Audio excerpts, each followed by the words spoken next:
ओम श्री गणेशाय नमः। ओम नमो भगवते वासुदेवाय। हरे कृष्णा कृष्ण कृष्णा हरे हरे, हरे राम राम राम हरे हरे। तव्हां सभिनी हरि भक्तन के नमस्ते। प्यारा भक्तों, ही कथा पाण गुरु कृपा से हासिल करे रहा आयूं। श्री गणपति सरस्वती जो दरे ध्यान करियां थो मां भागवत महापुराण जो बयान, जंहिंमें व्यासदेव ऐं सुखदेव जी कयो आहे श्री कृष्ण लीला जो गुणगान। सभई चयो जय भागवतम महापुराण। प्यारा भक्तों, कल कथा में पाण श्रीमद् भागवत महापुराण साहिब जे चौथे स्कंद जे 10 अध्याय जे पहिरें भाग में ॾिठो हो त ध्रुव भगत के नारायण भगवान दर्शन ॾेई उन जो मनोरथ पूरो कईन था। ऐं पोइ नारायण भगवान चवनि था त जंहिं राजा तोखे पंहिंजी हिंज में न विहारियो हो, उहो पंहिंजी राज गद्दी तोखे सौंपे पाण बन में मुंहिंजे सुमरन लाइ हलियो वेंदो। उन खां पोइ तुंहिंजो भाउ उत्तम ऐं उन जी माउ जंहिं तोसां कठोर वचन कया हुआ, उन्हनि जी बि मौत थी वेंदी। श्री नारायण भगवान ध्रुव भगत खे वरदान ॾेई उतां खां हलिया विया। पोइ ध्रुव भगत पंहिंजी राजधानी ॾांहुं आया, जिते उन्हनि जो वॾे धाम धूम सां वेलकम स्वागत थियो। जंहिं खां पोइ ठीक नारायण भगवान जे वचननि अनुसार उन्हनि जो पीउ उन्हनि खे राज गद्दी ॾेई पाण जंगल में तप करण लाइ हलियो वियो। ऐं कुझु ॾींहंनि खां पोइ उत्तम जंगल में शिकार करण वञनि था, जिते उन्हनि खे कुबेर देवता जो हिकु जछ मारे विझे थो। सभई चयो जय श्री कृष्णा। अॼु पाण श्रीमद् भागवत महापुराण साहिब जे चौथे स्कंद जे 10 अध्याय जो ॿियो भाग शुरू करे रहिया आहियूं। श्री मैत्री रखेश्वर ॿुधाइनि था त जॾहिं उत्तम जे साथीअनि अची सॼो हाल ध्रुव भगत खे ॿुधायो, तॾहिं ध्रुव जी क्रोध में अची पंहिंजी फ़ौज वठी जछनि सां लड़ाई करण वास्ते हलियो। ऐं उत्तम जी माता बि इहो सॼो हाल ॿुधी रोईंदी रोईंदी विलाप कंदी उत्तम जी लाश खे ॻोल्हण वास्ते जंगल ॾांहुं वेई, जेका आग लॻण सां मरी वई। ऐं उन खां पोइ जंहिं वक़्तु राजा ध्रुव पंहिंजी फ़ौज समेत जछनि वारे जंगल में पहुतो, त उन वक़्तु कुबेर देवता जा नौकर 1,30,000 जछनि जी फ़ौज पंहिंजा पंहिंजा हथियार खणी ध्रुव भगत सां लड़ाई करण वास्ते तयारु हुई। उन वक़्तु राजा ध्रुव पंहिंजे सिपह सालारनि खे चयो त तव्हीं पहिरियां ई परियां बि लड़ाईअ जो तमाशो ॾिसो ऐं मूंखे विढ़णु ॾियो। ईअं चई ध्रुव भगत पंहिंजो रथ उन्हनि जे साम्हूं वठी वियो। जछनि राजा खे ॾिसी पंहिंजा हथियार उन्हनि ते हलाया, पर ध्रुव जी उन्हनि जा सभु वार बचाए पंहिंजो धनुष चाढ़े अहिड़ा बाण जछनि खे हयां, जंहिं करे उन्हनि मां केतिरा ई मरी विया ऐं बाक़ी फतकी फतकी किरी पिया। राजा ध्रुव जी फतेह थी। ही हाल जछनि जो ॾिसी हिकिड़े जछ कुबेर देवता खे वञी सारो हाल ॿुधायो, जो पंहिंजे नौकरनि जे फटकण ऐं मारिजी वञण जो हाल ॿुधी पंहिंजी फ़ौज साण करे विढ़ण वास्ते लड़ाईअ जे मैदान में आयो।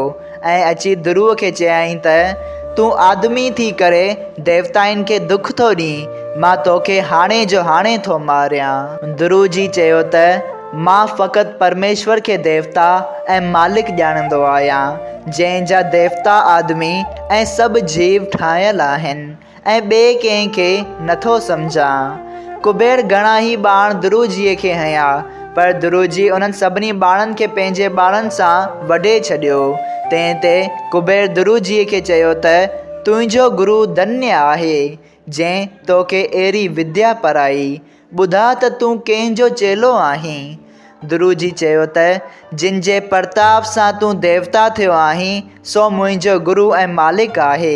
इहा ॻाल्हि ॿुधी जॾहिं कुबेर देवता क्रोध करे नारायण शस्त्र ध्रुव जीअ खे मारण वास्ते कढियो ऐं ध्रुव जी बि नारायण शस्त्र खयो, तॾहिं ब्रह्मा जी वीचार कयो त नारायण शस्त्र हरण सां सॼी दुनिया में अनर्थ थी वेंदो, घणा ई जीव मारिजी वेंदा।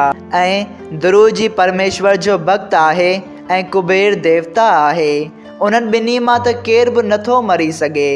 इहो वीचार करे ब्रह्मा जी स्वायभूमन ध्रुव जीअ जे ॾाॾे ऐं देव ऋषि नारद मुनीअ खे चयो त तव्हां वञी कुबेर देवता ऐं ध्रुव खे सम्झाए उन्हनि ॿिन्ही में सलाह करायो, जेके उन ई वक़्तु लड़ाईअ जे मैदान में अची विया ऐं स्वायभूमन अची ध्रुव खे प्रेम सां पुकारणु लॻो। जॾहिं ध्रुव जी ॾिठो त स्वायभूमन मुंहिंजो ॾाॾो आयो आहे, तॾहिं लड़ाई छॾे पंहिंजे रथ तां लही अची करे उन्हनि खे नमस्कार कयाईं। सभई चओ जय श्री कृष्णा। अध्याय 9 संपूर्ण थियो। श्रीमद् भागवत महापुराण साहिब चौथों स्कंद 11 अध्याय। ध्रुव भगत ऐं कुबेर देवता जो पाण में सलाह करणु। श्री मैत्री रखेश्वर चयो त हे विदुर जी, जॾहिं ध्रुव स्वायभूमन खे मिलियो तॾहिं स्वायभूमन चयो त ए ध्रुव, तूं वैष्णव ऐं परमेश्वर जो भक्त आहीं। हरि भक्तनि खे क्रोध न करणु घुरिजे। क्रोध करण वारो आदमी जेकॾहिं पाण खे साधु ऐं वैष्णव चवाए त उहो चवाइणु उन जो कूरो आहे ऐं क्रोध करण सां घणा पाप थींदा आहिनि। उन ॻाल्हि जो राजा ऐं वैष्णव थियण ते बि तो कुझु न्याय न कयो, छाकाणि त उत्तम तुंहिंजे भाउ जो मौत आयो हो, जंहिं करे जछ मारे विधसि, पर तो जो उन जे बदिरां 1,30,000 जछनि खे घायल करे दुख ॾिनो आहे, जिन मां केतिरा ई मरी बि विया आहिनि। इहा ॻाल्हि तो चङी न कई। राजा खे न्याय न करण करे अधर्म थींदो आहे ऐं मरंदो सभु को पंहिंजी करणीअ ते आहे। मगर ही हिकिड़ो बहानो ऐं अपजस ॿिए जो ॻणिबो आहे। उन जो मिसाल तोखे ॿुधायां थो, सो ॿुध। सारस्वत जे कुल्प में संसारी जीव घणा पैदा थिया हुआ ऐं तेसिताईं मौत न पैदा थियो हो।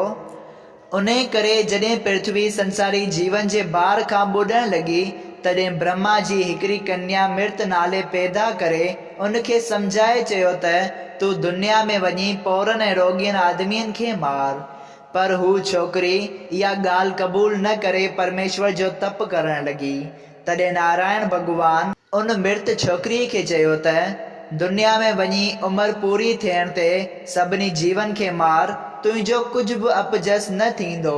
को चवंदो त तप या ॿिए रोग में मोह आहे, को चवंदो त नांग जे ॾंगण सां मोह आहे।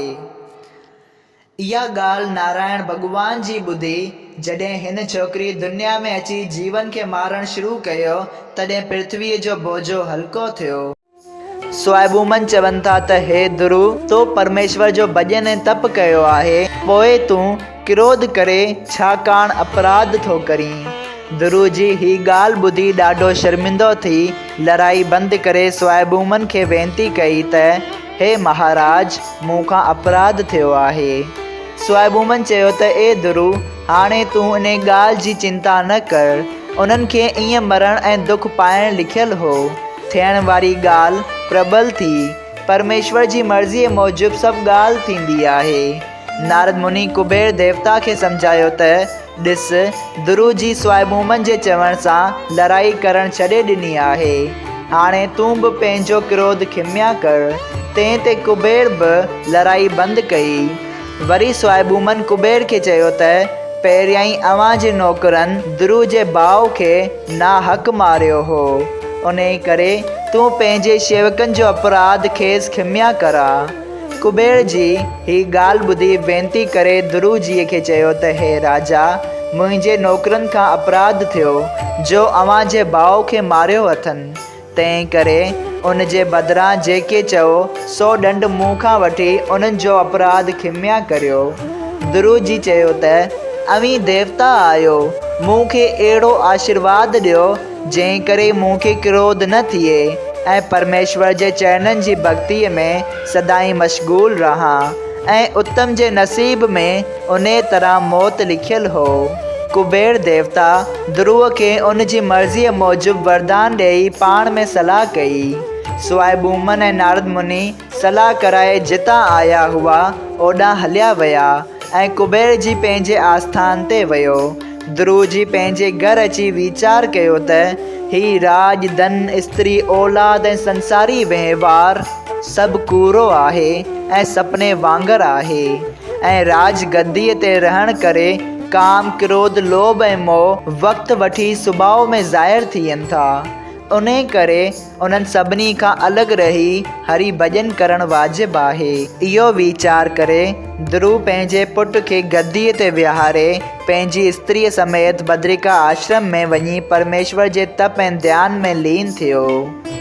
सभई चओ जय श्री कृष्णा। श्रीमद् भागवत महापुराण साहिब 4 स्कंद 11 अध्याय संपूर्ण थियो।